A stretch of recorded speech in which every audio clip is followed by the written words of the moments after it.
السلام عليكم، كي درتو بخير؟ نتمنى هذا الفيديو هذا يلقاكم على خير. اليوم ان شاء الله جبت لكم واحد الوصفه اللي سهله وزوينه بالروز وصدر ديال الدجاج. الصراحه الطريقه ديال هذا الروز هذا غادي تعجبكم بزاف وغتولي معتمده عندكم، ودائما كيف ما كنقول لكم كنوجدوها خفان زربا. اذا كنتمنى يعجبكم فيديو وتعملوا اللازم اللي كنقول لكم دائما.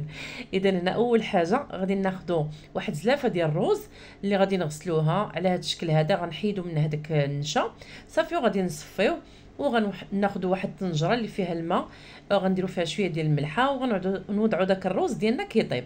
هنا غناخذوا واحد المقله غنديروا فيها معلقه كبيره ديال الزبده، شويه زيت البلديه، بصله مقطعه صغيره وفلفله حمراء وخضراء، ولا كانت حتى صفراء علاش لا، يعني غيجيو لوينات زوينين.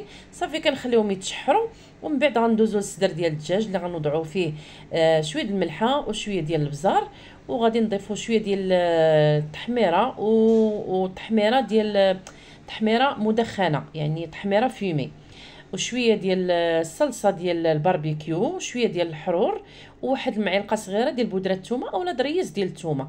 هنا بالنسبه للفلفله والبصله درنا فيهم غير الملحه وشويه البزار صافي، ومن بعد ضفنا ليهم دابا شويه ديال الشامبينيون. صافي كنحركوا الكل جيدا على هذا الشكل هذا، وكنوضعوا الصدر ديالنا حتى هو كيطيب. هنا كنضيفوا الكريمه، تقريبا هنا كناخذوا واحد 150 غرام ديال الكريمه. تقدروا تاخذوا هذوك ديال 5 دراهم مثلا، تاخذوا جوج وتوضعوهم كيجيو زوينين. صافي هنا كنضيفوا الروز ديالنا بعد ما تسلق وكنحركوا الكل جيدا.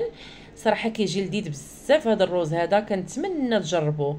صافي هنا طاب لينا صدر ديال الدجاج كيف ما شفتوا، كيجي محمر، كيجي زوين على هذا الشكل هذا. اللون ديالو غير اللون ديالو الصراحه كيشهي.